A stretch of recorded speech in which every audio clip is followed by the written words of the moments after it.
The third right-hand rule and some additional equations. Here are your priming questions, and we're going to move on. There are also going to be a number of practice problems that I expect you to work out and at least attempt, and that we will be checking in class. All right, magnetic forces on moving charged particles. So this is the introduction to the third right-hand rule. So the direction of the force is always perpendicular to the magnetic field lines and perpendicular to the velocity of the charged particle. So you can think of this as an XYZ axis. So these are all perpendicular to each other, if that makes sense. And so this is going to be the third right-hand rule. We have our magnetic field, we have our force, and we have the direction of the charged particle's motion. These are all perpendicular to each other. So this is the third right-hand rule. If we have a north and a south pole, the direction of the field will be going to the left, right? Always north to south. And this will be your index finger. Your thumb will be the direction of the current, and your middle finger will be the direction of the force. Okay, so it's going to look like this. You can do a quick practice. You might have done this in math when they introduce to you an X, Y, and Z axis. It's the same idea. Now we're just giving each axis a name. All right, so this is a quick practice. Everything is given to you here. You can actually practice with the computer screen. If the field is going into the paper, think of these as the circles with the X's.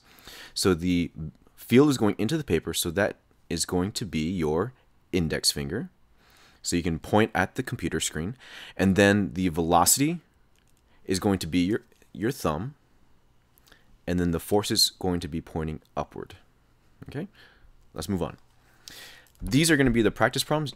Go ahead and write these out, draw them out, and then check them in class. So this is the charged particle, the direction of the velocity, and this is going to be the direction of the magnetic field. You want to find the direction of the force for each of these three examples. So here's the first one, here's the second one, and here's the third one. And we'll move on. Here's the first equation of this video. The magnitude B of the field at any point in space is defined as B is equal to F over Q naught times V sine theta.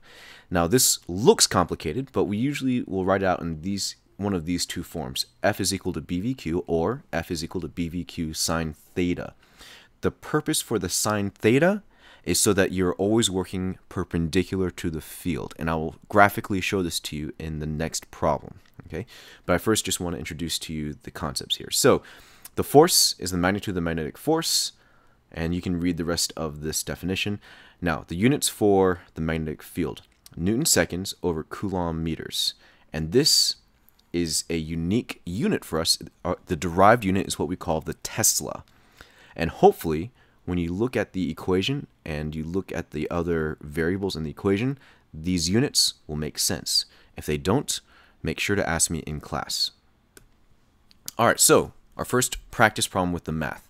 A particle with a charge of 8.4 microcoulombs and a speed of 50.0 meters per second enters a uniform magnetic field whose magnitude is 0.350 teslas. For each of the cases in the drawing, find the magnitude and direction of the magnetic force on the particle.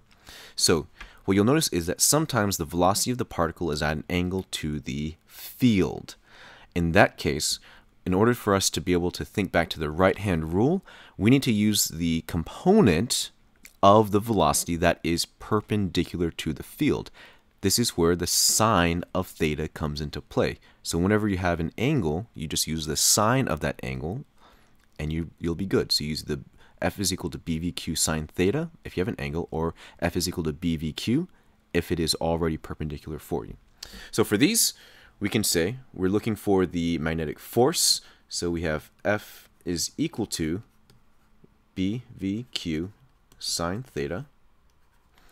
And now we just plug in our values. So for this first one, for part A, we can say the force is equal to the field, which is 0.350, times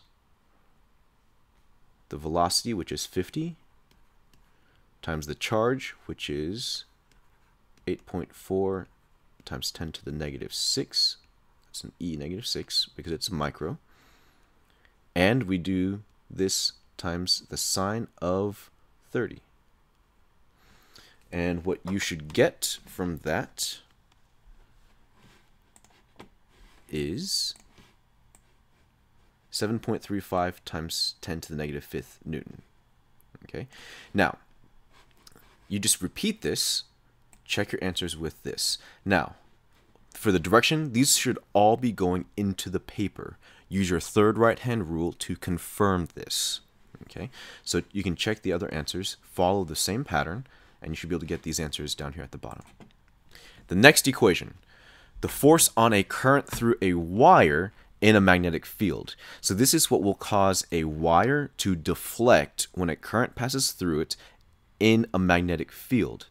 You can think of this as being part of Faraday's law. Okay, and the equation for this is F is equal to